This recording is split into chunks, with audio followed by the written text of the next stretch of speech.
Namo tassa bhagavato arahato samma sambuddhassa.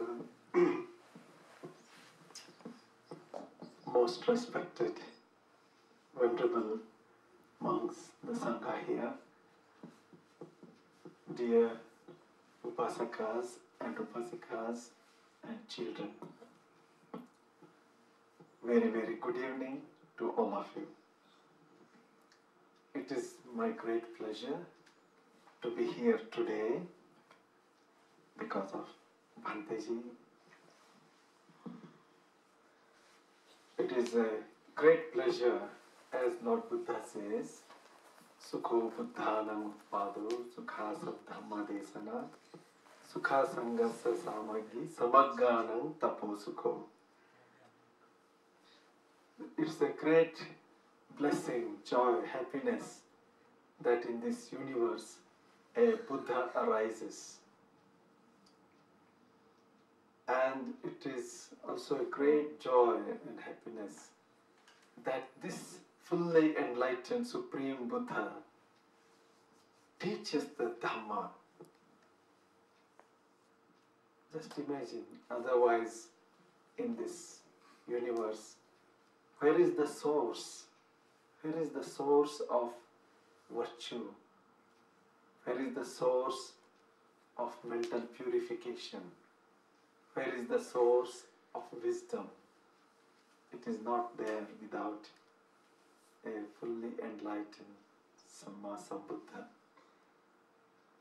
So it is the arising of the Buddha, teaching by the Supreme Buddha, that brings this moral, spiritual progress for all beings. Sukha Saddhamma Desana, Sukha Sangasa Samagi. That when the Sangha is together, it is even more happiness. Samagganam Tapo Sukho. And having come together, sitting together, practice meditation together, practice your virtue together, that is happiness. So you have come here, some of you were in meditation since 6 o'clock, and some of you have come here for offering this worship to the Buddha and to listen to the Dhamma. So when you have undertaken the three refuges, three sarana, Buddha, Dhamma and Sangha, the most precious jewels in the universe are these three refuges, and we are very lucky to get this chance. Not all people can understand this.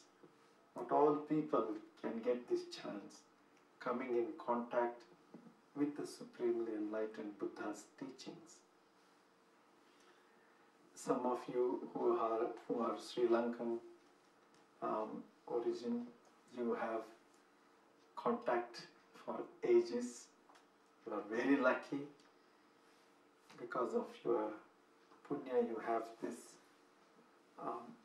contact with the Dhamma since the birth. Already when child is in the womb, your parents would have given dana, sangha dana, observed the precepts, and then after birth, again so many times they have given offerings, they have heard the Dhamma. So this opportunity you got from almost birth. But this is not possible always for everybody. In India, for example, this glorious teachings of the Buddha, which shined for more than 1,500 years, then slowly vanished. And today, in some parts it is there, but most of the parts it had disappeared, but today it is coming back again. Since the year of 2500 Vesak, which happened in 1956, It was very significant year in India. From that year, many Buddhist activities started happening. Many organizations came. Quite number of teachers came. So today it is coming back. The glory of Dhamma is coming back, both in theory and in practice. In many universities now Buddhism is taught, it is becoming popular, and in practice there are many meditation centers coming up, many temples coming up, so there are these things happening. But this is a new development. Still people don't know much about the Supremely Enlightened Buddha. I was telling you how fortunate you are, and those who have come in contact later on are also so fortunate. So we are all fortunate because when we have come in contact with the Dhamma, that means we have come in contact with the path to enlightenment. This is not a small thing. If you get, say, some education which leads you to become an engineer or a businessman or a doctor or any professional, so that education has helped you to reach there. Without that education, you would not get that position. Similarly, without this Dhamma, you will not get the position of enlightenment. Then imagine how precious is this Dhamma. So, please take this very seriously. Those who have come in contact later on, or those who are since birth are following, know the value of this precious Dhamma. So, having said this, the Vesak, which signifies the birth of the Buddha, the enlightenment of the Buddha, the Mahaparinibbana of the Buddha, is so auspicious day for all of us. 2561 years have passed since our Supremely Enlightened One attained to Mahaparinibbana. That means even after thousands of years, we are remembering, we are worshipping our Lord Buddha. Why? Because of the virtues, because of the enlightenment qualities that he achieved with great struggle. It was not a small struggle, small effort. For countless lives as a bodhisattva, he had to practice paramis, the 10 perfections. Have you heard this name paramis? You know? Dana parami, generosity, Shila parami, Nekkhamma parami, renunciation, Panya parami, wisdom, Khanti parami, patience, effort, Virya parami, Satcha is truthfulness, Adhitthana is determination, Metta is loving kindness, and Upekha, equanimity. These 10 very noble qualities were practiced and fulfilled to such an extent. That's why they are called perfections. perfected. Fully. Dana means to the hilt, to the perfection he practiced. Life after life, life after life. And in practicing these 10 noble virtues, he has given life countless times. He has given up his wealth countless times. He has gone through immense difficulties countless times. Why? Only because of us, for the sake of us. To give us the Dhamma, he had only one intention. And that intention was, may I become Samma Sambuddha so that I can teach others. If he wanted to be freed himself, then he could have become Arahant. That was possible. But he said, no, I will become Samma Sambuddha so that I can teach to countless beings. So for our sake, he has gone through all these difficulties, so much unimaginable. So we should be very grateful to our supremely enlightened Buddha. After such great struggle, he was born as Prince Siddhartha on this full moon day of Vesak. And again that was a big struggle to become fully enlightened Buddha under the Bodhi tree in Buddha Gaya. And for 45 years he taught the Dhamma, resting only for 2 hours a day. Otherwise, all the rest of the time was meant for other beings who has done such great service to humanity, service to the universe, not just human beings, for the devas and for all kinds of beings, giving this precious Dhamma. So we have come in contact with such precious Dhamma, so we should feel very grateful to the Lord Buddha, and we should feel very fortunate, and we should make best use of our life to progress on the path of enlightenment. So today Upasaka requested me to tell about Buddhism in India. Manteji also suggested if I tell something about that. So now, after the Buddha passed away, there was urgent necessity to hold a council, a conference. In Pali it is called Sangayana.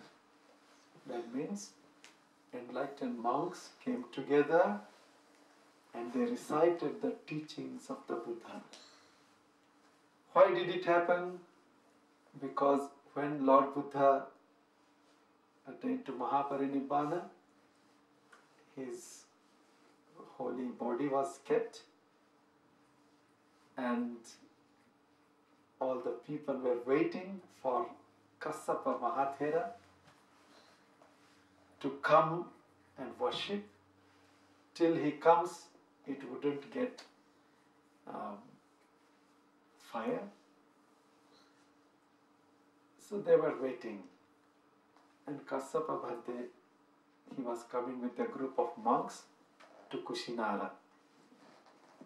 As he was coming, so many people who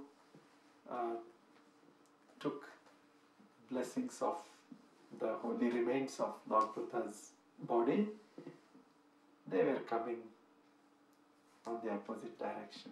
And as this Venerable Kassapa and many monks were going towards Kushinara, they asked what happened, and then they said, oh, our Lord has passed away. So one of the monks among them, who was not really monk, he became monk for the sake of just eating He was barber. He thought, oh, working and to get little money, I have to work whole day. Why not I become monk so that I get very good food? So he became monk. But he was not practicing. He just ate and sleeping. So when he heard that Lord Buddha passed away, other monks became unhappy. They were sad. But this monk said, oh, good. Now this great monk has gone. We can do what we like. When he was alive, he would say, do this, don't do this. But now we are free. We are free. So don't cry. And he was telling other monks, don't cry, brothers. Now the great monk is gone. So when this was said, Kassapa, but they heard it. And he was alarmed. Oh, danger has come to Buddha Shasana. So he thought, okay, let us finish the last cremation and other things, then we will decide what to do. So then Kassapa Bhante came and he worshipped, and after worshipping, the fire just came on its own and the Lord Buddha's holy body was cremated. So then Kassapa Bhante called the great disciples and said, this is the danger. Even before the Lord Buddha's body was cremated, there are some people who say, let us do what we like. So imagine later on what will happen. So he said, let us have a Sanghayana, a council, a conference. Then he selected 500 Arahants, and the first council was held after 3 months after the passing away of Buddha. There they recited Vinaya Pitaka, Sutta Pitaka, and Abhidhamma Pitaka. And every word by word it was checked by all the 500 Arahants who had very great knowledge called Patisambhida Jnana, which means they know by heart the meaning and by experience the meaning of every word of the Buddha. So they approved it. Okay, this is the Vinaya Pitaka. This is Sutta Pitaka. This is Abhidhamma Pitaka. So like that, it was preserved. Then they said nobody will add any word to this Buddha's sacred teachings. Nobody will take away any word. Nobody will tamper with this. So that is how the first Sanghayana was held. After 100 years, again there were some issues. The second one was held. Again they recited. And during the time of Ashoka, you have heard the name of Emperor Ashoka the Great. That time again there was a need to restore these teachings, so they recited for the third time. And during that time it was not only the reciting of the Tripitaka, but Ashoka, the pious emperor, he also undertook the mission of spreading the Dhamma to different parts. 9 missions were formed under great Arahants, 9 teams. Imagine in those days, 2,300 years ago, that time, one mission was sent as far as Greece, to the western world, west of India. Another mission was sent to Afghanistan, the present Afghanistan. That time it was called Gandhara. Another one was sent to China, China. And another one was sent to Kashmir. And one mission was sent to Suvarna Bhumi, that is Burma and Thailand and Malaysia and all this side. And then one was sent to Aparantika, that was Western India, one to Maharashtra, the Middle India, and two came to South India. One was Mahisa Mandala, where I live now in South India, and another one was Vanavasi in South India. These two were there, two missions were sent there, and one mission was sent to Sri Lanka.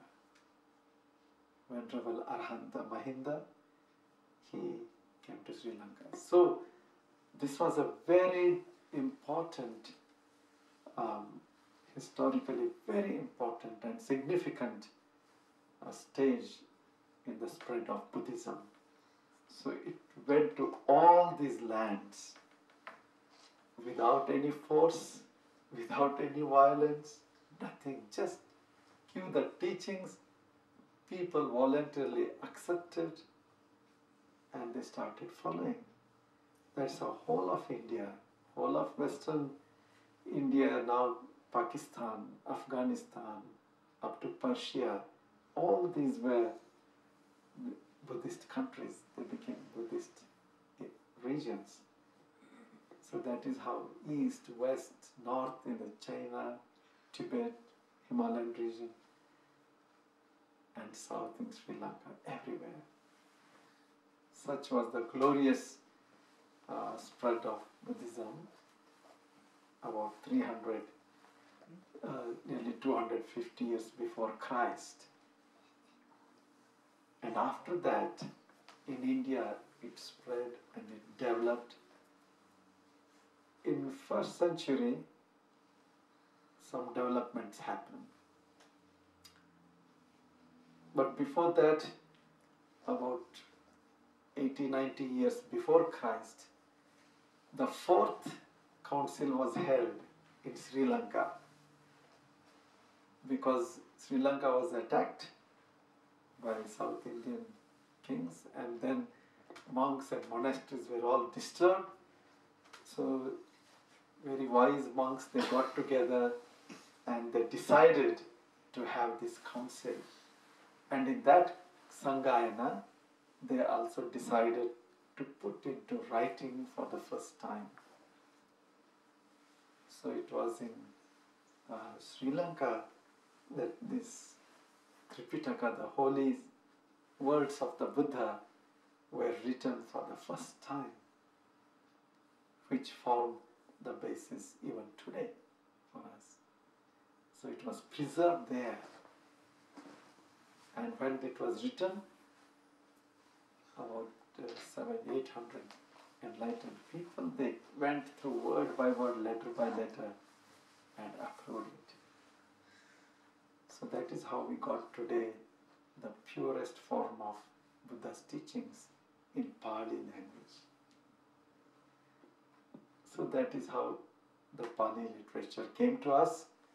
Then the fifth one was held in Burma in 1870, and sixth one was also held in Burma in 1954, 55, 56 to celebrate 2,500 years. And in every one of these 6 conferences, something very important, significant step was taken. So this modern times, the Pali Tripitaka was spread all over the world. Now in India, in the first century, some developments took place. There is some differences of thoughts and different interpretations started. So that is how Mahayana also came into existence. our tradition is called Theravada. And later on came Mahayana. In Pali scriptures, there is no such thing called Mahayana, Hinayana, all these things. Because long before the Tripitaka was written in Sri Lanka, so this Mahayana, Hinayana business started in India nearly 100, 200 years after that. So these developments happened. Anyway, it was philosophical, ideological difference. So all schools of Buddhism, they existed together. There was no fighting or any of such thing. It was interpretation and philosophical differences. And India was flourishing.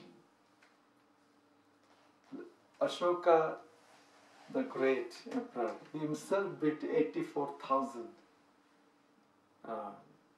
stupas and temples. So later on again, so many were added and added and added.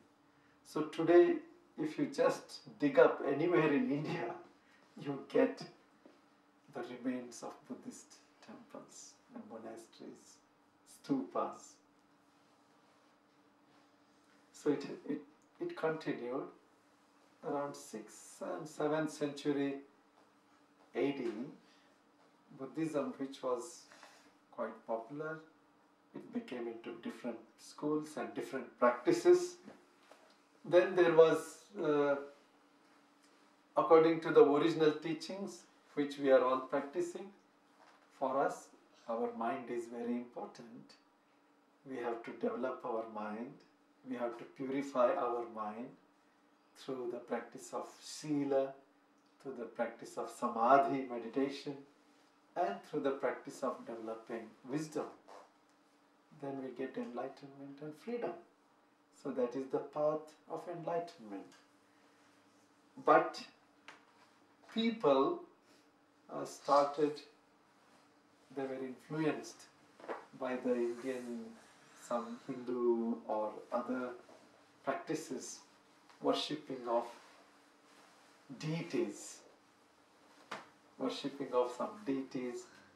and some rituals. Slowly they started becoming more popular instead of following the Dhamma path.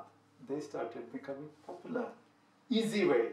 So they said, okay, oh, you want this? Okay, you do. You worship this god or goddess. You want this? Go and do this one. Or give so much of money or offering. Then you get that. You want wealth?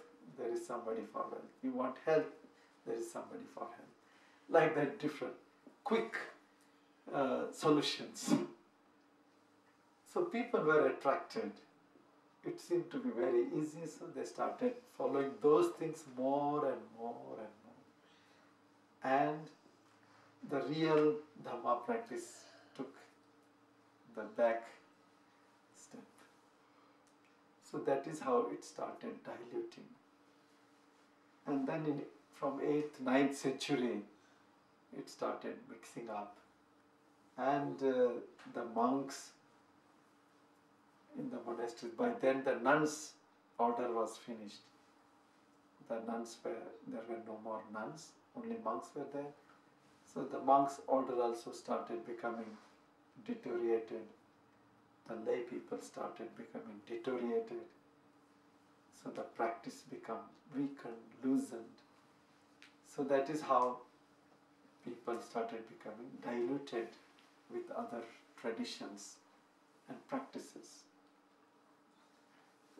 As it started, then in 12th century, the Mughals, the Muslim invaders, came from this Middle East, and they plundered, and not only plundered, they destroyed physically the monasteries, the temples, and thousands and thousands of monks were butchered. So that is how Buddhism almost got vanished from the northeast of India in some pockets. It remained. It continued because of some people who were so ardent followers. They went into mountains and forests and they started living there in the present day Bangladesh and northeastern India. So they preserved there. So it continued there. So this is what happened from 12th century, and then when British came, 17th, 18th century, the British got interested in Buddhist teachings and also the history. They started these excavations, and it was during that time that Venerable Anagarika Dharmapala, a very great modern time, we should say, Buddhist, not just leader but a Buddhist savior. He came from Sri Lanka to India, and when he went to Buddha Gaya to pay respects at the feet of the Bodhi tree, he was just shocked to see what is the status of this holy temple. The Buddha was converted into some Hindu deity, and then there was nobody to take care, and then he started his struggle by establishing Mahabodhi society. And that struggle took him to different parts of India, holy places, and lot of legal fight and all kinds of efforts he had to put and meet so many people and organize so many people. One by one, these holy places were once again restored. So it is a very, very important contribution of Venerable Anagarika Dhammapala.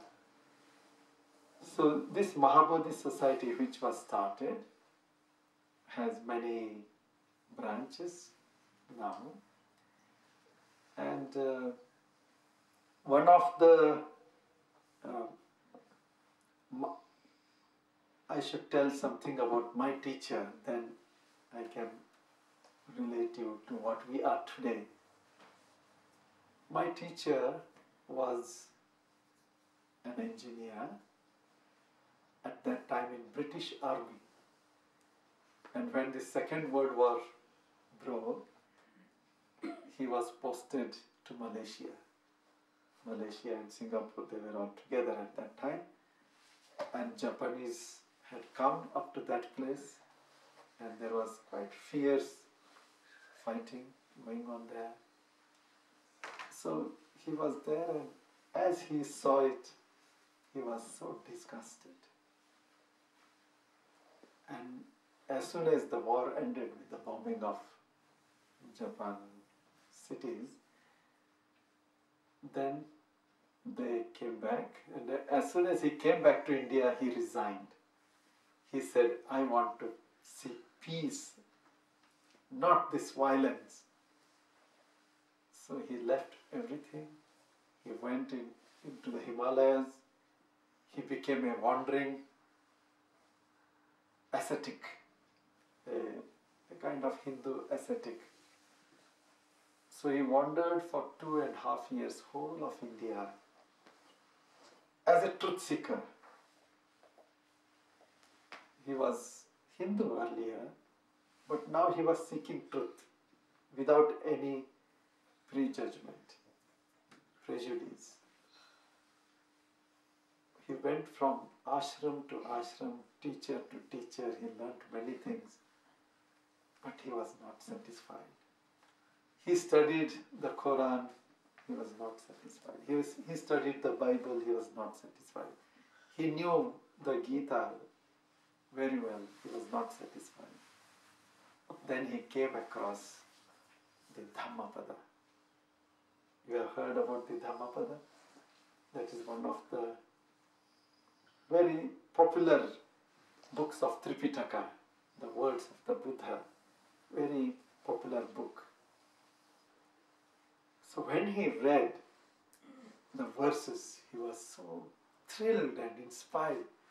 Every word is so truthful. Every word is so related to life. And here is my path.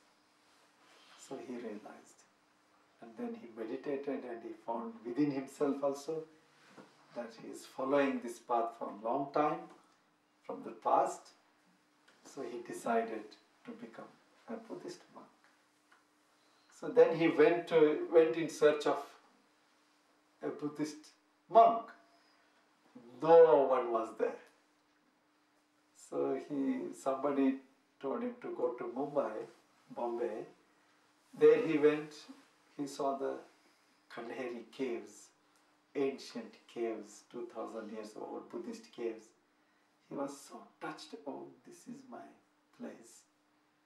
So then he asked, where are the Buddhist monks? With great difficulty somebody said, go to Sarnath, the place where Buddha gave the first discourse. So he went there. And then he went to Mahabodhi society and met some Sri Lankan monks. They said, oh, we can't make you monk because we are guest monks. We have come here to worship the holy places. We are going back to Sri Lanka. So you better go to Kusinara. There is one monk who is staying in Kusinara itself. So my teacher went there. You see, so difficult. Nowadays we have thousands of books, thousands of talks on internet, and everywhere you can get the Buddha's teachings. But at that time, to get one book, it took years for him. And to search and search, it took days and months to find one monk.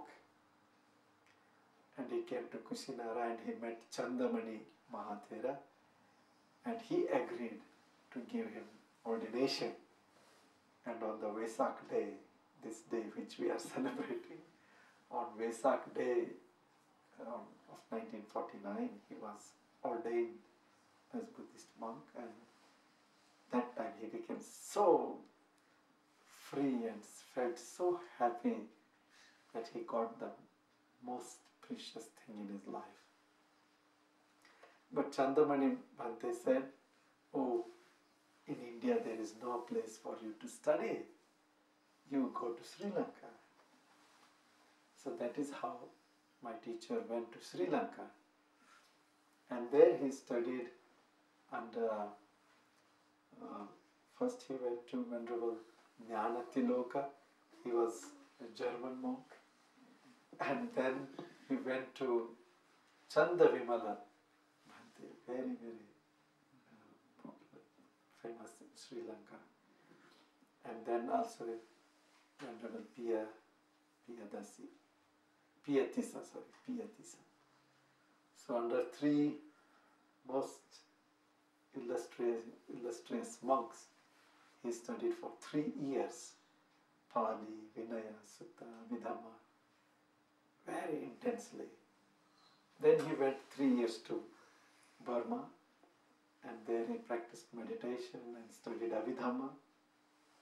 And also he participated in this 6th Sanghayana. I was telling you, the 6th council was held in Burma, where for the first time the entire Tripitaka, the commentaries, sub-commentaries, all were brought out in the form of books in one full set. So there he worked because he was very good in Pali language. Then he came to India, and in India he taught Pali and Abhidhamma in Nalanda Institute at Nalanda in North India. But he was not satisfied because it was an institute and it was like a government job. He wanted to do something more for the land of Buddha to India. So he came to Buddha Gaya on the occasion of 2500 years Vesak in 1956. At that time, the niece of Venerable Anagarika Dharmapala, she also had come to Buddha Gaya to worship. It was a very big special celebration. 2500 years is not a small, simple thing. And it is also the halfway middle of Buddha Shasana. Buddha Shasana will remain for 5000 years on this earth. So 2500 years is the half of it. So it's not a simple occasion. So when he met this niece of Anagarika Dharmapala, Bianca Munasinghe, she was so happy to meet him and she said, "Oh Bhante, we have a land in Bangalore, in South India. Our Sri Lankan monks don't like to go there because it is not a holy place in South India. Nobody likes to go there. And no Buddhists are there. Nobody is there. It is so difficult how to exist. You are Indian monk, so do you like to take that place and develop it?" So my teacher, Buddha Rakhitamata, took it as a challenge. He said, "Yes, I will take it and develop it. But I will develop in my own way." That is how he took it and started as Mahabodhi Society, Bangalore, for two reasons. One is because it was offered by this Mrs. Munasinghe as Mahabodhi Society mission. And secondly, he got this offering under the holy Mahabodhi tree in Buddha Gaya. So he wanted to remember this Mahabodhi. So that Mahabodhi Society, Bangalore, was started. Nobody was there when he came, just he had to stay in one coconut leaf hut. No money, no people, no Buddhists, no Buddhist sympathizers, nobody. He started from scratch. There was just one judge who was friend of Mrs. Munasinghe, so he was there to guide in the beginning. After that, Bhante had to manage everything on his own, collect his food. And then he thought, "Oh, nobody will come to listen my Dhamma talks because they are not Buddhists or they are not interested, they don't know anything about Buddha." So he started hospital service. He went to city market. He asked the fruit vendors, "Oh, please give some fruits. I want to offer this to poor patients in hospitals." Then he collected those fruits. He went and offered to these poor patients and he prayed for them. He spoke to them. So that was how he started. And then people looked at him and they asked him, "Who are you?" Then he said, "I am a Buddhist monk." What it means? Then he started telling. That is how one by one, people started becoming a little closer. They started hearing some Dhamma. And he said, "Come, I will teach you meditation." So he started teaching meditation. So they started giving some support. That is how this society was built. With great difficulty. He built bit by bit. And then he saw very clearly medical service is important so that we can practice compassion. Some educational programs are important so that we can reach out to many people and give education. Dhamma education also we can give. That's how we started some hospitals, some schools, and monastic training center. That is how some people came. 1, 2, 3 monks used to be there. Slowly it grew and grew, and today we are 120 monks are in our institute, monastic center, and we are about 15 to 18 teachers. So this is what is there in our monastery now. And now more and more people are coming. Many intellectuals are coming. Many people want meditation, they are coming. And in India there was caste system. It is still there, caste system. So people of so-called lower caste, they say we want to come out of caste system. So they come and become Buddhists. So now it is spreading. So we, in our society, we are engaged in monastic training. We have 10 branches, 12 branches. 350 monks are under our training program as monks. And we are also giving education. We are running some schools and hostels. We are taking care of 350 girls and about 400 boys. They live in our hostels, food, education, clothes, everything we take care. So this is the situation in India. Now at present there are about 10 million Buddhists in India. Those who have declared as Buddhists. Those who have not declared but following must be called Dhamma. But we need good Dhamma teachers. That is the most. And we don't have culture like in your country, in Sri Lanka. You have thousands of years of culture. So it comes from birth. But we don't have that culture. So we have to create a new culture. So that is what we are training. We have training programs, we have publications, we are translating Pali Tripitaka into Indian languages. We are publishing magazines every month. So that is how our monastery is engaged.